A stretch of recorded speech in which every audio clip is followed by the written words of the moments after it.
What's it gonna be, Angelina? The movie gives us 3 minutes of an adaptation of an imaginary romance novel, and not once is the phrase quivering mound of love pudding ever uttered. Also, I'm concerned about how sweaty this woman must be for her shirt to be this soaked. It is sweat, right? Or she was giving herself a bucket bath through clothing? You can die 2 ways, Angel. Limiting your options. Jesus, they may as well have put a bag over the actor's head so we're sure to stare at her chest. That was the end of Grogan, the man who killed my father, raped and murdered my sister, burned my ranch, shot my dog, and stole my Bible. This is not a romance novel, it's a country song. Oh, God, that's good. It is not. The end. It is the end if you don't blow out that stupid candle nuzzled between discarded food containers and soda cans. This is how fires happen. Well, that and walking out of the office before blowing out the candle. Tab. Gerrymandering Texas in your spare time.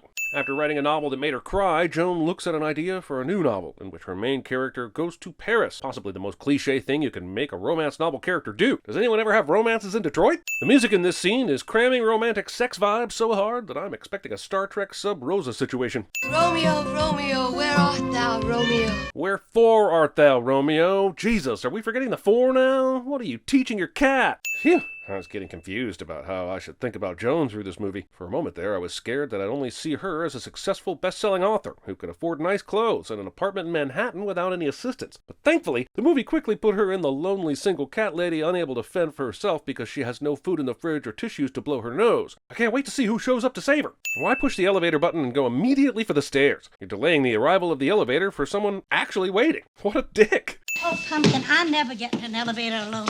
You know, rapist. But wouldn't you want to be alone in an elevator if you're worried something's going to happen? Isn't the likelihood of danger greater when there is another person in the elevator? The mailman couldn't fit this into your box, so I told him I'd give it to you. Nowhere in this envelope does it say, do not bend. I promise you this would fit in the mailbox. I keep hoping for you, Pumpkin. Pet names, but especially pet names repeated. Pumpkin, pumpkin, pumpkin, pumpkin. 4 times in under a minute, for Gord's sake. Get away from that door. Dude, if you're this worried that this guy's about to break into Joan's apartment, maybe you should approach him more cautiously, and with more than just a set of keys. For the rest of the movie, I will wonder about this dead maintenance guy. Where was he stuffed? When was he found? Who got blamed for his murder if he was found? And if he wasn't found, how did Zolo hide his body so well that no one noticed the smell of the decaying victim? Yes, I am thinking about writing another murder novel. So wait, when Joan was worried about being late a minute ago, she was worried about being late to a bar? I know you're upset about your sister. To be clear, the order of important things to discuss began with dating status and the appeal of total strangers based on looks alone, and then shifted to the recent murder and dismemberment of a family member. Got it. You know what's really creepy? That you're having a concerning conversation so boldly while a total stranger sits at your table? Whose arm does this belong to anyway? I got this package from Eduardo from Colombia.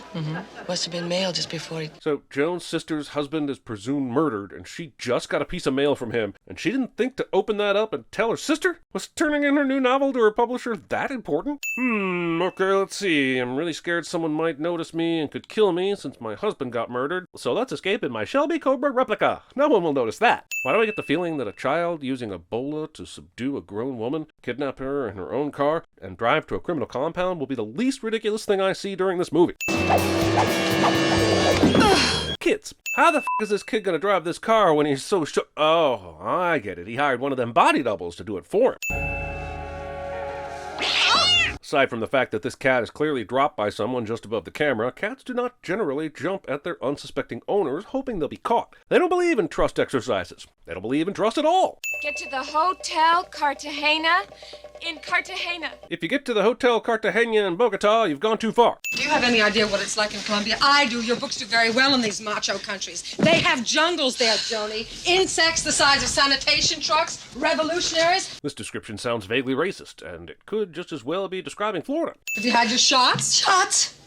What shots? This is an important aspect of international travel, but it is never brought up again, so I guess Joan got through the airport with no problems. I wonder if Zolo is realizing that had he not killed the maintenance guy, he may have had enough time to hide in Joan's apartment and take them out. Today I learned that the 1980s version of Arrival at the Colombian airport includes details like pig petting, head injuries, group beatdowns, fresh produce, military presence, and pretty much utter chaos.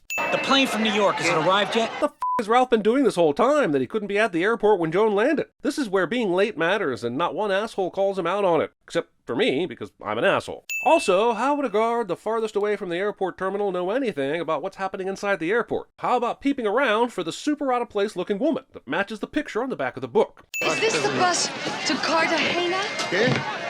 Oh. You had roughly 5 hours of flight time to figure out some key Spanish phrases, and you must have spent it all reading the in-flight magazine. Can you tell me, is this bus going to Cartagena? Because matching small letters on a map to big letters displayed for the bus destination is hard for some people, okay? She got on the wrong bus.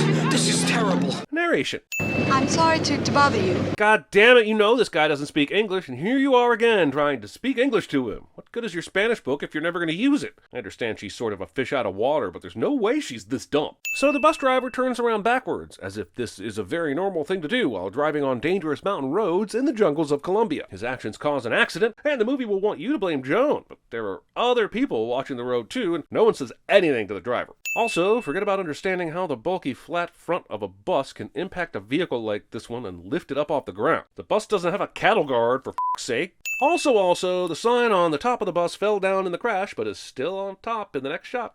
Finally, the hero shows up to save the day. I was beginning to worry that Joan would somehow figure out how to survive on her own. That is the message of this movie, right? These two are so close to each other, how is no one bleeding from bullet holes? Son of a bitch. Ironically, Jack probably hit Zolo with those shots. Don't I know you? How does Zolo not know who this is? Apparently Ralph's made enough of an impression in Colombia that he's on a wanted sign in the police department. And how many people look like Danny DeVito? Even if he's got his hand covering his face, this shouldn't be difficult to figure out. Is this his sailboat that he's trying to return to someday? Or is it a goal to meet glossy 8x10 stock photo? Either way, sailboats.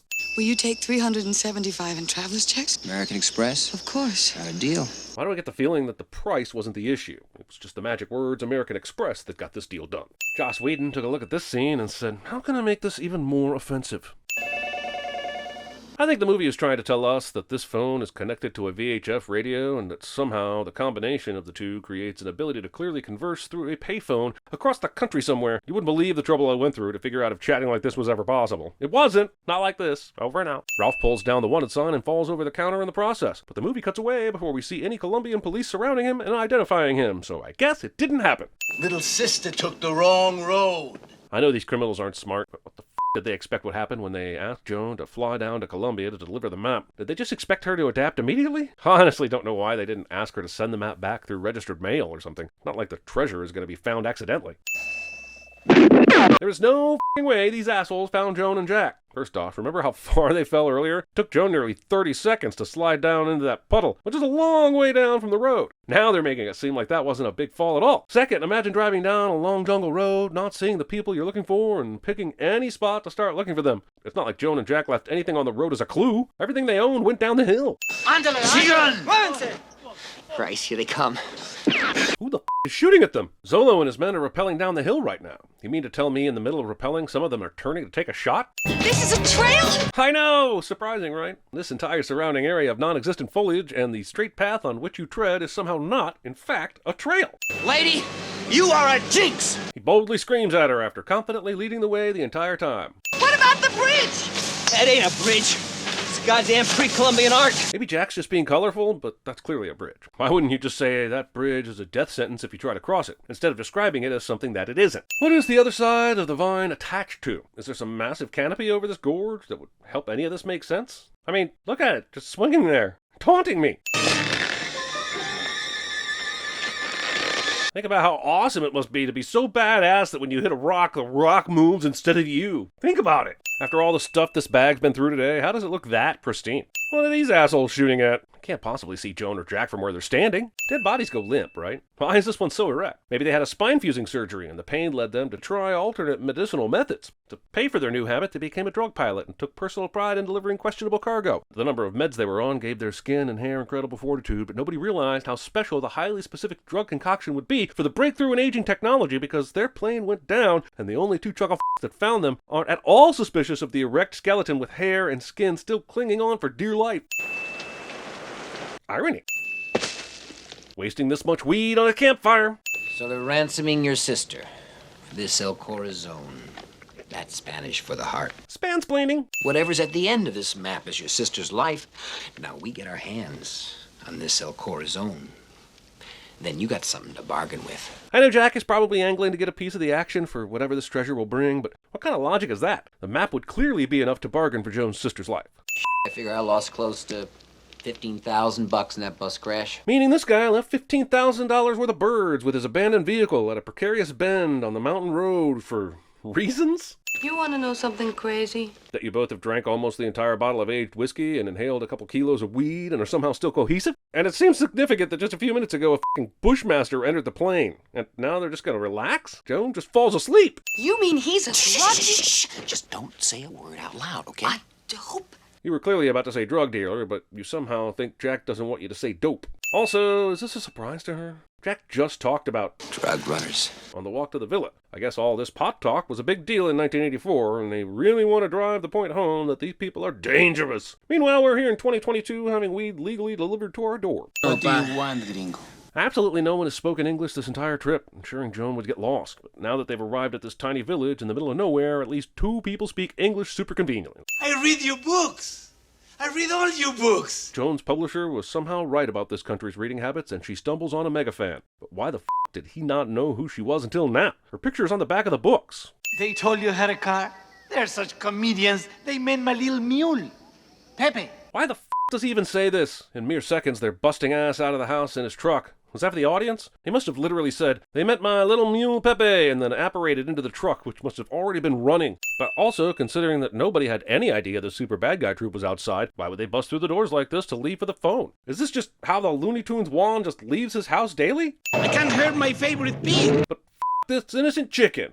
It right up. See over there by the fence? That's where my mother was born. Hometown tours. Why isn't Little Mule written in Spanish? See that river? What, the one without the bridge?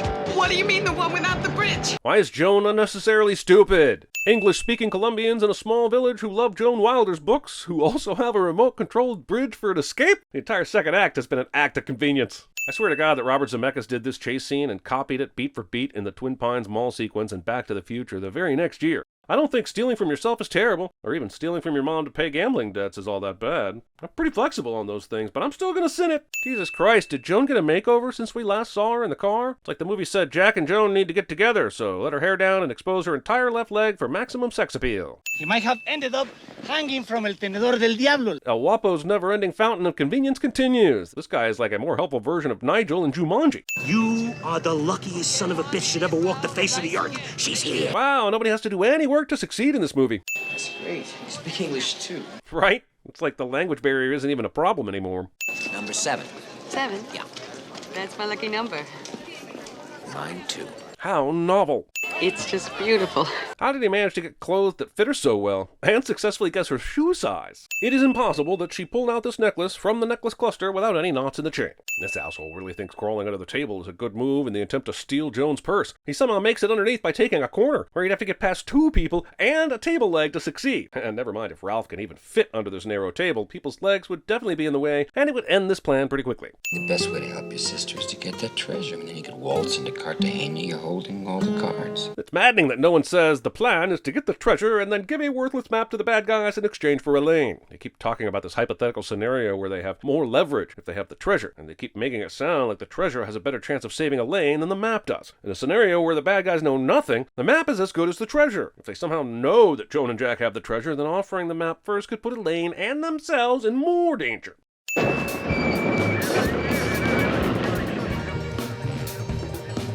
How did they even know Zolo and his men were here? Hot wire in the car. Try the key. Not only do they just happen to pick Ralph's car to steal, with Ralph in it, he somehow decided to keep a key in the ignition. Who are these people who keep a key in the ignition? I know you exist, but just stop it. Amazing that Zolo has suspicions that they're staying at this hotel, but didn't have any of his men camped out and back just in case Jack and Joan went that way.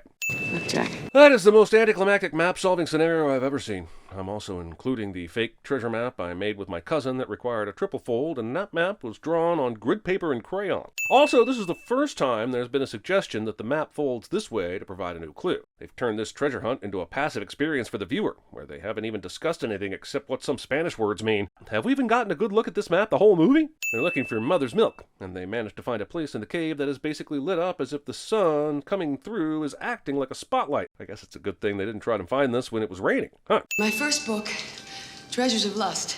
I hid the treasure inside the statue. So the people who buried this treasure are Joan Wilder fans too? Now move it.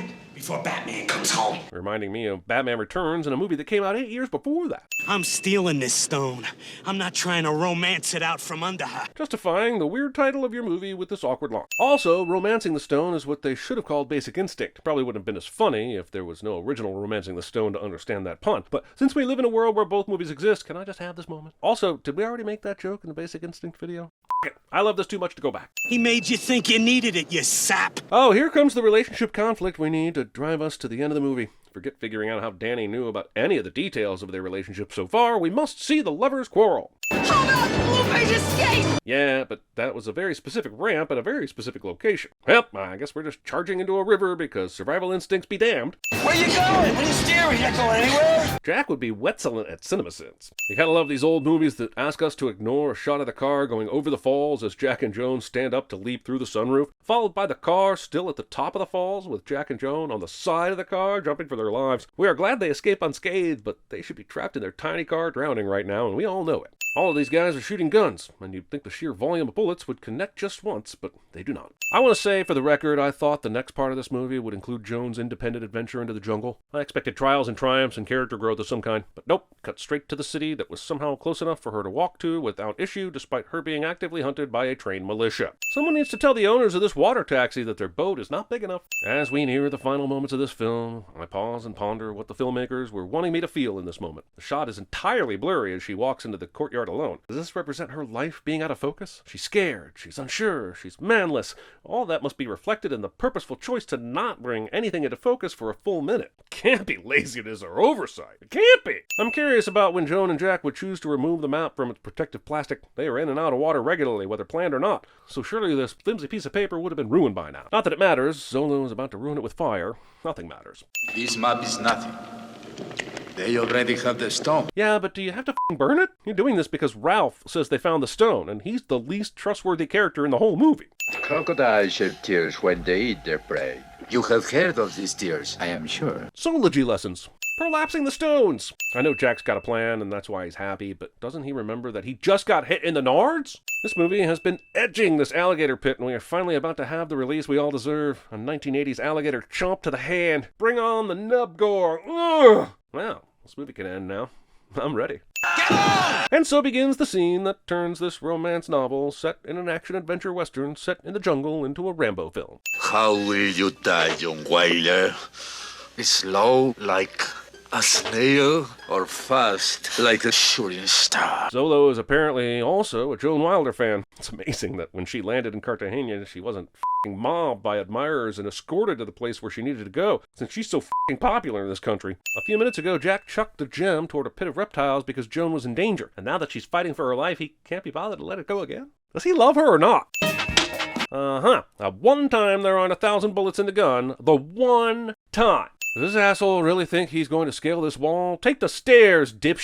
This attempted stabbing takes way too long. Why do this tug-of-war shit when you can let go and stab her in other places to get the advantage? You're leaving me? Joan, can you hear that? It's the ever-so-quiet call of the gurgling gator below the waves. If I leap soon, I can find it in the darkness and guide it to my knife and then show up with money just when you think you've failed at love. Lugging this thing around Manhattan. Also, capes. Also, Jack was so sure he could do all of this and a new confident Joan wouldn't find somebody in the time he took selling the treasure, buying this boat, and unnecessarily towing it through Manhattan. I'd remove all the sins if she said, "This is great, Jack. Meet my husband Antonio." Making animal cruelty a part of your happy ending.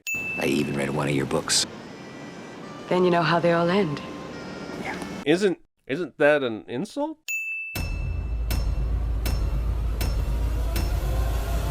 Come and get it! Do you like Sins videos? Do you want 3 extra ones all in 1 week? Then go to patreon.com/CinemaSins and sign up, because this year during Sin Week, every single tier gets access to 3 bonus Sins videos the week of April 4th, 2022. There are, of course, lots of perks for the higher tiers, like Sin commentaries, monthly bonus podcasts, access to Sin Week panel live streams, and more. Only $3 for access to the 3 bonus Sins videos and more. Go for it! Sign up, get snacks, hype yourself up. Sin Week 2022, beginning April 4th.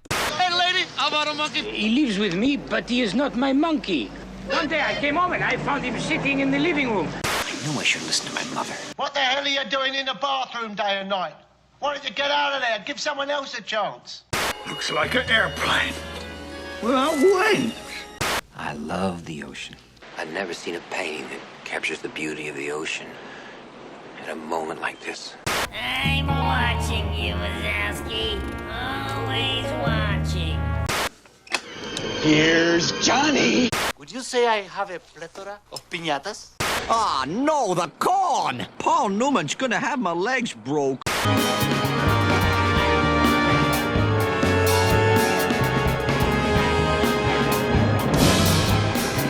Don't tell me. We're about to go over a huge waterfowl. Yep. Sharp rocks at the bottom? Most likely. Bring it on. Jump! Go get a Peter Pan right here off of this dam, right here. Dudley, I thought you were gonna let the dumb bastard kill me. And you, learn to pull your punches a little better. You know what would make me feel better? Ow! Oh! Crawfish smothered in remoulade sauce. Mercy! Got a little With some bananas fostered, sprinkled with prawley. Ow! Oh, mama!